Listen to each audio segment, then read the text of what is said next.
I should be writing number 483. Well, I should be writing.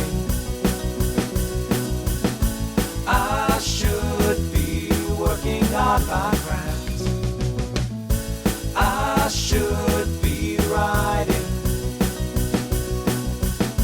I should be submitting my next draft. But I'm sitting home watching Doctor Who. Hi there, welcome to I Should Be Writing, the podcast for wannabe fiction writers. I'm your host, Murr, and last week my goal was to start being productive and consistent.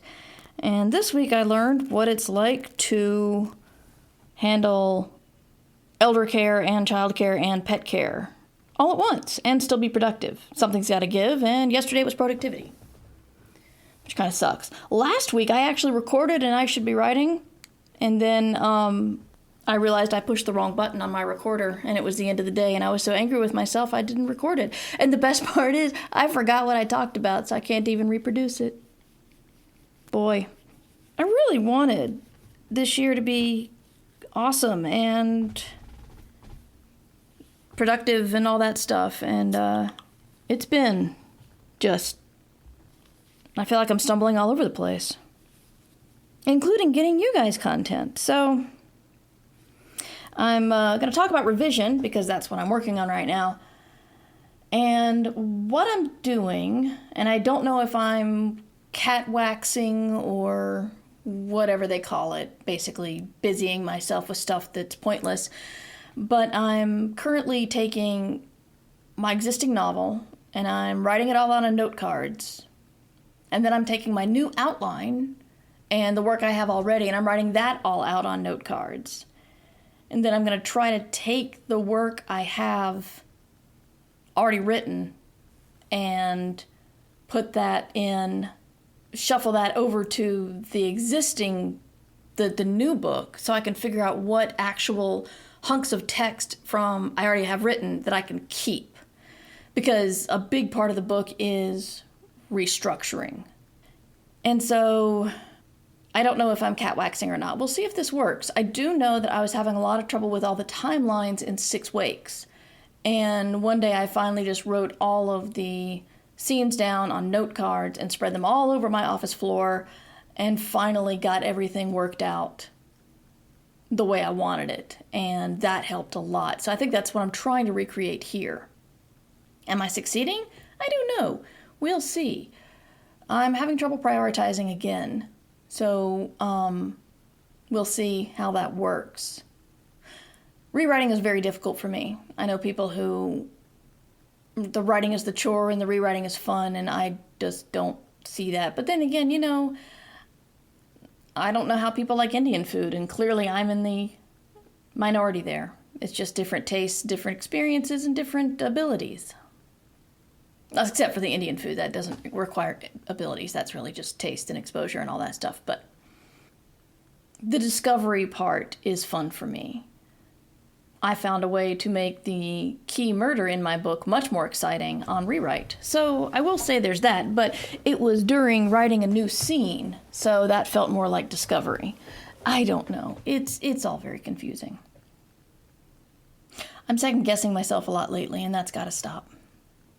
Like I said a couple episodes back, at some point I'm going to have to relax and understand that I know how to do this. And too much thinking is just getting in my way. But it's hard to think. It's hard to stop thinking, rather.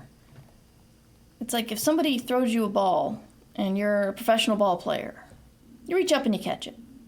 You don't look at the ball while it's in the air and think, okay, here comes the ball. I'm going to have to catch it. How fast is it spinning? How hard was it thrown? What's the arc? Am I going to have to reach way up high to catch it? Am I going to have to take a few steps forward, a few steps back? What am I going to do when I'm done? No, you don't think about all that. You reach up and you catch it. And I'm hoping that working on writing for so long, that if I just let myself write instead of second-guessing every single decision I make, I will metaphorically reach up and catch the ball without thinking. That's the goal. But it's really hard to stay out of your mind because unlike ball players, I assume, we drive around in our cars and when we're doing our chores and making dinner and when we're away from the book, we still obsess about it. And by we, I mean me. And I'm pretty sure that ball players won't sit there and think about that pitch or that throw. But they probably do think about the sport itself. So my metaphor's just breaking down.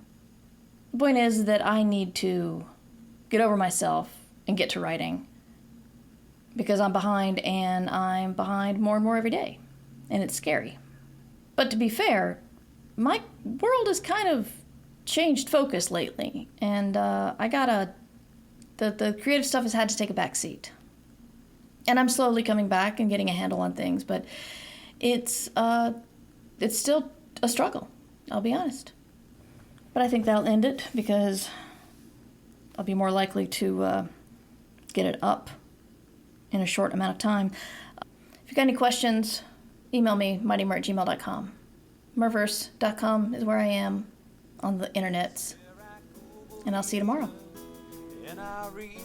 Remember, you can support the show at patreon.com/mightymur. I should be writing theme music provided by John Anelio.